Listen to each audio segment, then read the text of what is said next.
James Carter was a man everyone in the city knew by name, but few had ever met.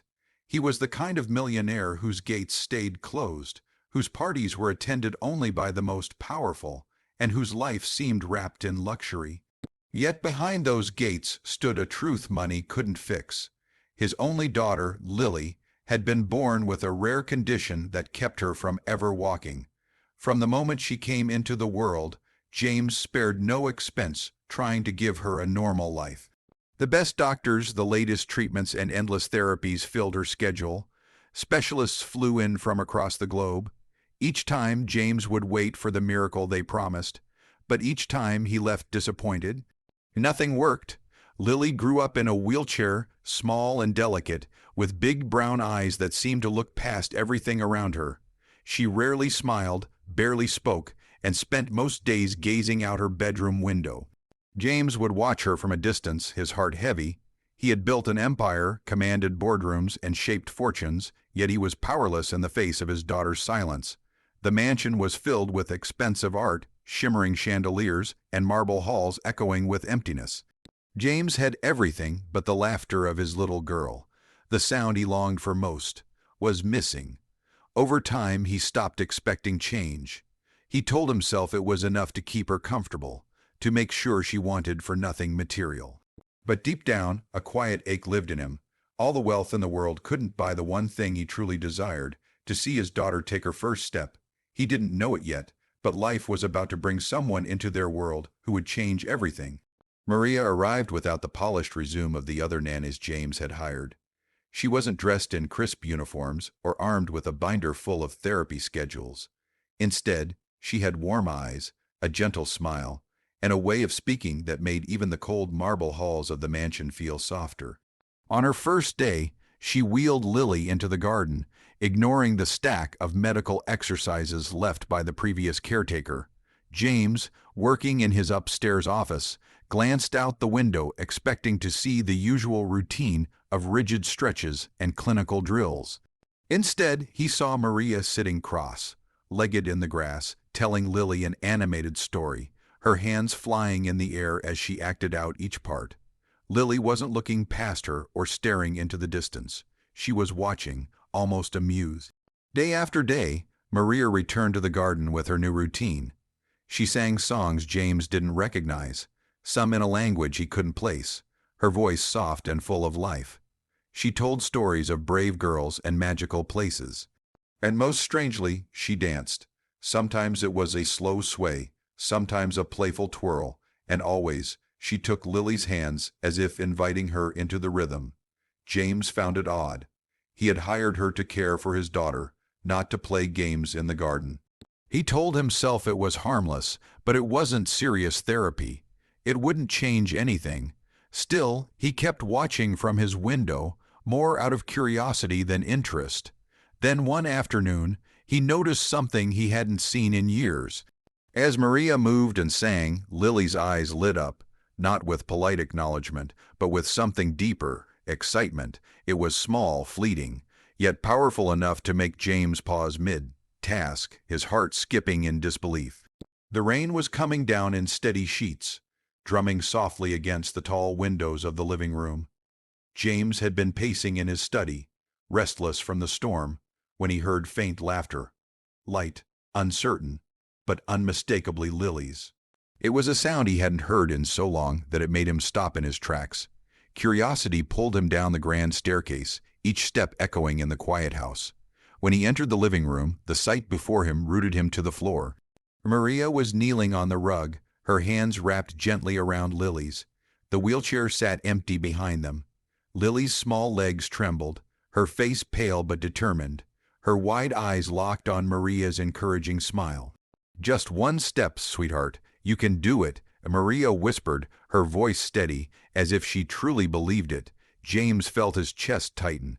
He wanted to say something, to stop them. After all, the doctors had warned against pushing her too hard.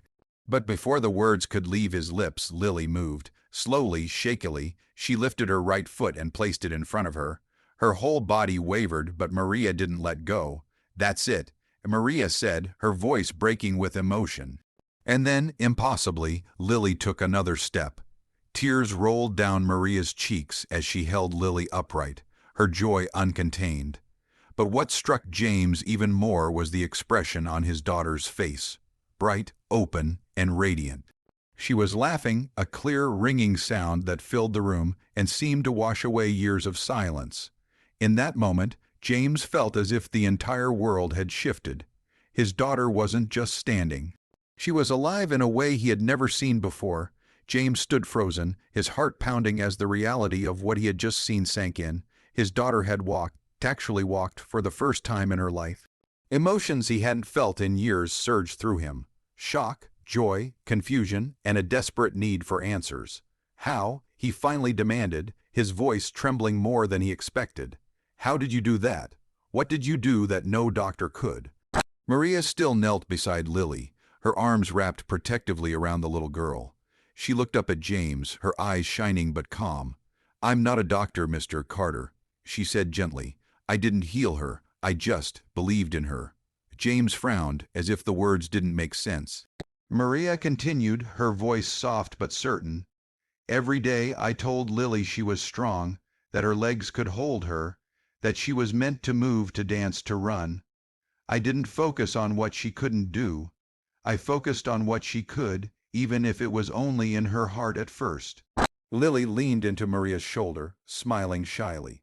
Maria brushed a strand of hair from her face. "You see, she didn't need another person to tell her about limits. She's heard that all her life. She needed someone to believe in her more than she feared falling." The words sank deep into James's chest, piercing through the walls he had built over the years. He realized that while he had given Lily the best treatments money could buy, he had never truly given her what Maria had, a constant, unwavering belief that she could do the impossible. In that moment, James understood. The miracle wasn't just in her legs. It was in her spirit finally being set free. The days that followed felt different, lighter, warmer. Each morning, Lily would take a few more steps, her legs growing steadier, her laughter echoing through the halls of the mansion. What had once been a place of silence and polished emptiness now carried the sound of life. James, who had spent years keeping his distance, began joining them in the garden. At first, he stood back, watching as Maria encouraged Lily to chase the wind or twirl among the flowers. But soon, he found himself holding her hands, walking beside her, and even laughing when she stumbled into his arms. The board meetings and business calls that had once consumed him seemed less urgent now. There was something far more important waiting for him at home. For the first time in years, James saw his daughter not as fragile, but as strong, determined. Every step she took was a reminder of the courage she had carried all along, waiting for someone to draw it out. And every time Maria smiled at Lily's progress, James felt a quiet gratitude he could never fully put into words. One golden afternoon, Lily surprised them both. Without warning, she let go of Maria's hands and took off in an unsteady run straight toward her father. James dropped to his knees, his arms open wide, and caught her as she laughed into his chest. In that embrace, he realized a truth that money had never taught him. The greatest miracles don't come wrapped in wealth or bought with influence. They're given through love, faith, and the courage to believe in someone when no one else does. James had gained more than a walking daughter. He had found joy, family, and a hope that would never leave them. In the end, what began as another chapter in a life of quiet disappointment transformed into a story of renewal and hope. James Carter, a man who thought he could solve any problem with wealth, discovered that the most powerful changes come not from money, but from the human heart. Through Maria's unwavering belief and gentle persistence, Lily's world opened, first with a single step, then with a run into her father's arms. It wasn't just Lily who learned to walk. James, too, learned to step out of the isolation and emotional distance he had built around himself. The mansion no longer felt like a museum of expensive things. It had become a home filled with laughter, courage, and love. Maria's kindness had sparked something far greater than physical healing. It had restored a family spirit. And as James held his daughter, feeling the steady heartbeat of the little girl he once feared might never truly live, he knew this truth would stay with him forever. Some miracles aren't bought. They are given, freely, quietly, and with love strong enough to change a life.